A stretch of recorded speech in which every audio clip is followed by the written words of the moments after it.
राम राम मंडळी, आलतो चाकणला भरा, चाकणचं सूर्यपेठ नाही का, हा आलो भरण्यासाठी. काडी बिडी लावली भराय बघा त्यांनी कशी बरं. ते बघा लाल टोपीवाला साहेब होतं, त्याला तर काही कळत नव्हतं, उगं रामदाळे होतं ते, त्याला काही कळत नव्हतं लोड करायचं, कुठे बी लावली. आणि हे पार रात्रीच्याला लोड करताना बघा कसं लोड करतं या.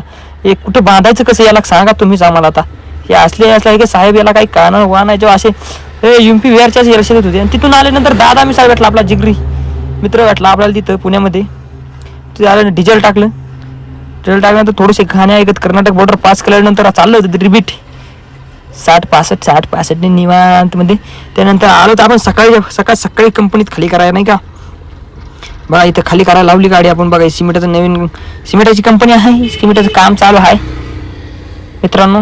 त्यानंतर इथं खायची सोय नव्हती, कॅन्टीनला बहुत लांब जावं लागत होतं. बघा चला जायचं होतं बघा. फुपाटा निस्ता फुपाटा, हो निस्ता फुपाटा. हेल्मेट घातल्याशिवाय बाहेर नाही बघा. हेल्मेट घालावंच लागतंय. आईचा तिथून बाहेर निघला बघा. येऊन नजारा बघा, हा नजारा मस्तपैकी नाही का. बघा देवाचं दर्शन झालं इथं, हनुमंताचं मंदिरच कामात चालू आहे.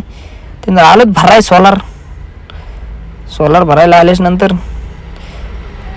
बघा असा भरायला येताना हा नजारा होता बघा. लाईटिंग कुठं पण लाईटिंग लावली हो, कुठं पण. इकडं सण म्हणलं बहुत भारी साजरे करतात हो कर्नाटक, आपले तेलंगणामध्ये एकच नंबर. आणि त्यानंतर हे बघा आपला योगेश पालवेचा मित्र होता, टकलं केलं होतं म्हणून लाजत होता. त्याला म्हटलं एक व्हिडिओ काढूया नाही का. व्हिडिओ काढल्यानंतर मोर ही कंपनी बघा, ही सोलारची कंपनी होती मोठी. आलो डिझेल भरण्यासाठी, आलो तिथं मोर कर्नाटकमध्ये डिझेल टाकलं. थोडा व्हिडिओ काढावा म्हटलं, थोडा व्हिडिओ काढत होतो राम म्हणलं बघा मित्रांनो. मग पुन्हा डबल इथं आपला स्टेटला फोन केला होता, मेसेज करायला सांगितलं होतं. ते म्हणले आमचा व्हिडिओ काढतोय काय, आमचा कायला फोटो काढतो. तुमचा कायला फोटो काढा हो, गाडीचा काढतोय तुम्ही, गाडी पैसे उभं राहिलं हो म्हणतं. आणि आल्यानंतर बघा तिथून मोठं आलो खाली कराय बघा. JCPचं खोंग काढून ठेवलं या. आणि बघा नवीन सिस्टीम 4 क्लिप तयार केली हो JCPची. नाथ खोळा याला म्हणजे महाराष्ट्र.